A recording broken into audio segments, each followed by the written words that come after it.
الحمدللہ. جی مومن کسی چیز کی تعریف کرے تو کہتا ہے ماشاءاللہ. جی مومن جو ہے اس سے حال پوچھا جائے حال کیا ہے تو کیا کہتا ہے الحمدللہ. جی اب مومن اگر کسی کا شکریہ ادا کرنا چاہے تو کہتا ہے جزاک اللہ.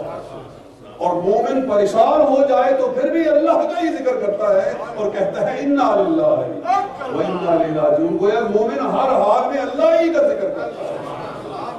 اقبال نے کیا خوب کہا ہے یہ نغمہ فصل گلولا لگا نہیں پابند.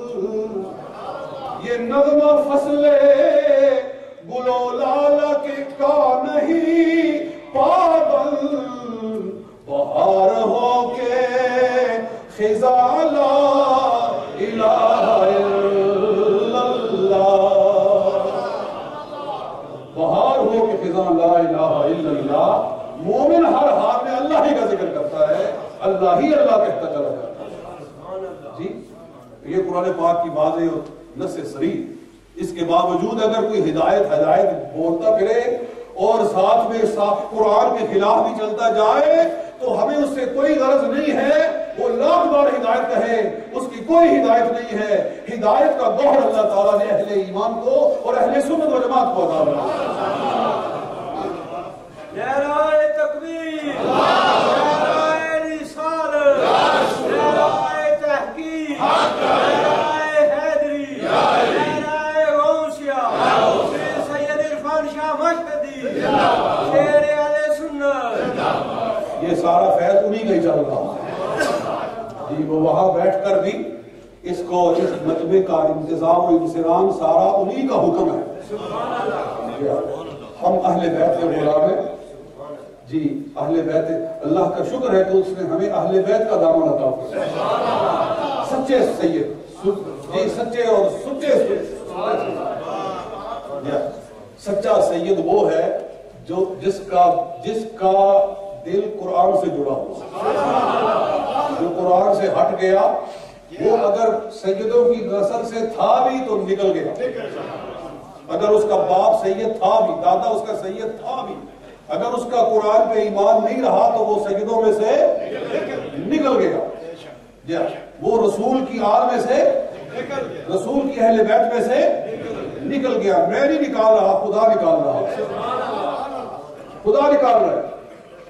حضرت نوح علیہ السلام جب بیٹا ڈوب گیا کافروں کے ساتھ تو پریشان ہو کر عرض کیا کہ رب ان ابنی من اہلی, یا اللہ میرا بیٹا میرے اہل بیت میں سے تھا. جی ان ابنی من اہلی, یا اللہ میرا بیٹا میرے اہل بیت میں سے تھا. اللہ نے کیا فرمایا, انہو لیس من اہلک, وہ تیرے رستے سے ہٹ گیا ہے, تیرے اہل بیت سے نکل گیا ہے, تیرے اہل بیت سے نکل گیا. سگا بیٹا ہو, نبی کا عقیدہ چھوڑ دے, نبی والا رشتہ چھوڑ دے, نبی والا وہ عقیدہ چھوڑ دے, نبی کا رستہ چھوڑ دے. خدا فرماتا ہے نبی کے خاندان سے نکل گیا ہے. تو 14 صدیوں کے بعد آ کر صحابہ کرام کو گالیاں دیتا پھرے اور کہے میں سید ہوں, اس کا سادات سے کوئی تعلق نہیں ہے. سید وہ ہے جس نے قرآن کا جھنڈا اٹھایا, وہی سید. اس لیے حضور نے فرمایا روز قیامت میری اہل بیت اور میرا قرآن, میری کتاب اور میرے اہل بیت دونوں اکٹھے میرے پاس ہیں.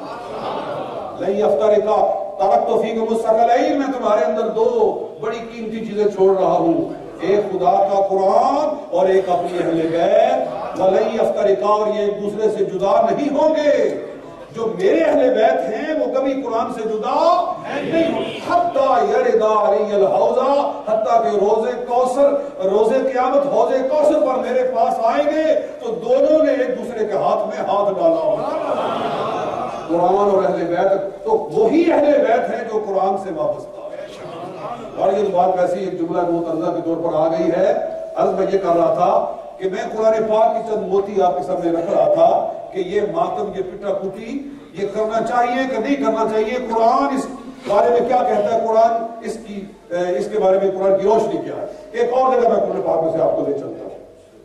میرے پاس ہے سورہ ممتحنہ. کون سی؟ سورہ ممتحنہ 28واں سپارہ.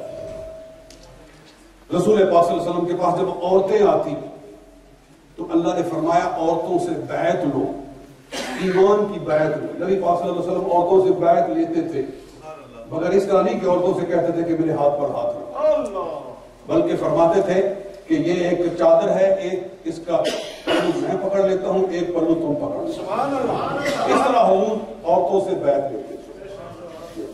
آج یہاں جاہل قسم کے پیر ایسے بھی ہے، بے حیا قسم کے، جی وہ عورتوں سے اس طرح ہاتھوں میں ہاتھ ڈال کر بیعت لیتے ہیں.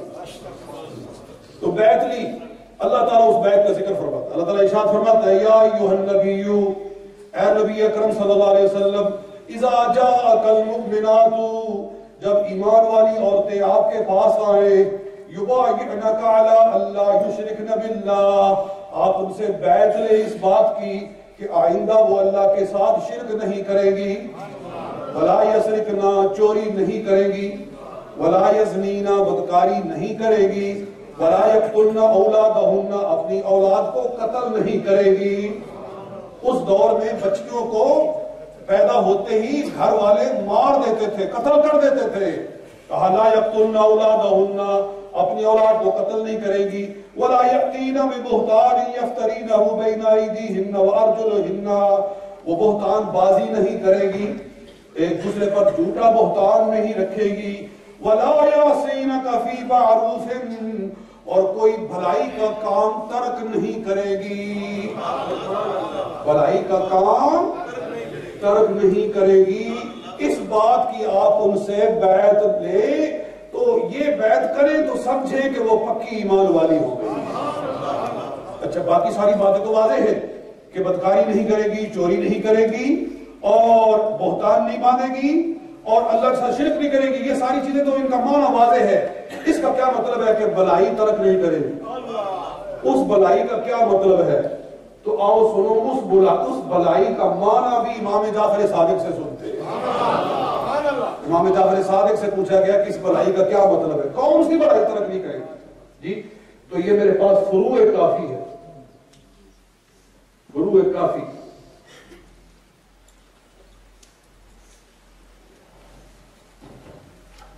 فروع کافی، اصول کافی کا یہ اس کا سیکنڈ پارٹ ہے کہ اصول کافی فروع کافی ایک ہی چیز ہے، بس جو اصولیات اصول میں ہے اور فروعیات فروع میں. اس کے اندر وہ کہتے ہیں کہ امام جعفر صادق رضی اللہ تعالیٰ عنہ، آپ سے پوچھا گیا کہ کیا ہے معروف. تو بات لمبی ہو رہی ہے، میرا خیال ہے میں نے کہا تھا میں 40 منٹ تک چلوں گا، کتنا ہو گیا جی؟ تو میں سرکار کا ایک ارشاد بھی، یہ گویا امام جعفر صادق اپنی بات نہیں کر رہے ہیں، اپنی بات کو زبان مصطفیٰ سے بیان کروا رہے ہیں. امام باقر سمیت ابا جعفر، وہ راوی کہتے ہیں میں نے سنا امام جعفر کے والد سے، یعنی امام باقر سے رضی اللہ تعالیٰ.